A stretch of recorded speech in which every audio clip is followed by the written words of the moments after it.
আসসালামু আলাইকুম আব্বা। আসসালামু আলাইকুম। ওয়ালাইকুম আসসালাম। ওয়ালাইকুম আসসালাম। আপনার ছেলে আপনার সাথে কথা বলবো। মানিক, আমার মানিক, কেমন আছিস বাজার?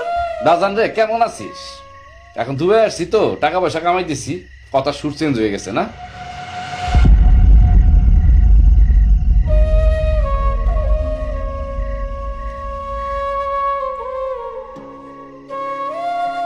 দেশে থাকতে তো একটু শান্তি দাও নাই, সময় থাকতে তো মানিক রে চিনো নাই, এর জন্য এখন এই অবস্থা।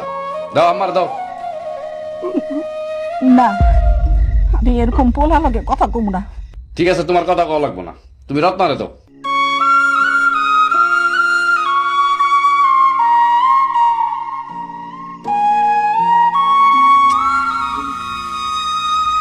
রত্না শোনো, আমি তোমার যেটা বলি সেটা শুনবা। তোমার এই বাড়িতে থাকার কোনো দরকার নেই, তুমি তোমাকে বাড়িতে চলে যাও। এখানে যদি তুমি থাকো তাহলে তুমি ভালো থাকতে পারবে না, যাও।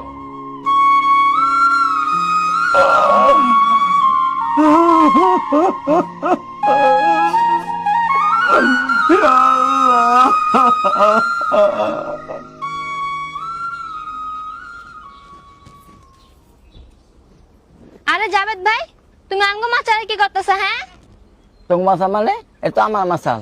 তুমি এসব কি বলতেছো? এটা তো আঙ্গো মাসাল, এটা আমার আব্বুর মাসাল। কে জানো না 5 মাস আগে তো তোমার আব্বু আমাকে বিক্রি হলাইছে এই মাসাল। আব্বা জমি বিক্রি করে দিছে সেটা আমরা জানিও না।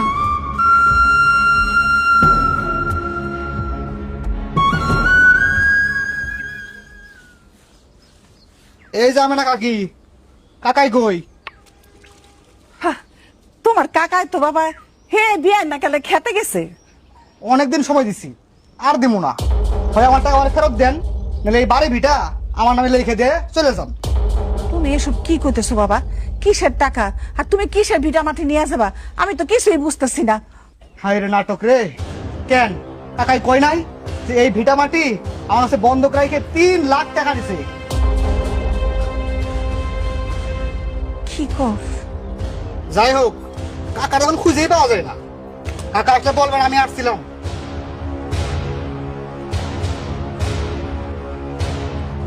কি কয় এসব?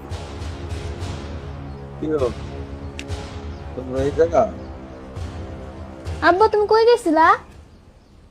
ও খেতে গেছিলাম মা। আম্মা, আব্বা যেন এবার খাতে কি লাগাইছে? আমি কি জানি? তোর বাপের এসিগা একটু আগে দুলালা এসে গেছে। তুমি নাকি তার কাছ থেকে 3 লাখ টাকা নিছো। আমারও তো কিছু কও নাই, কিছু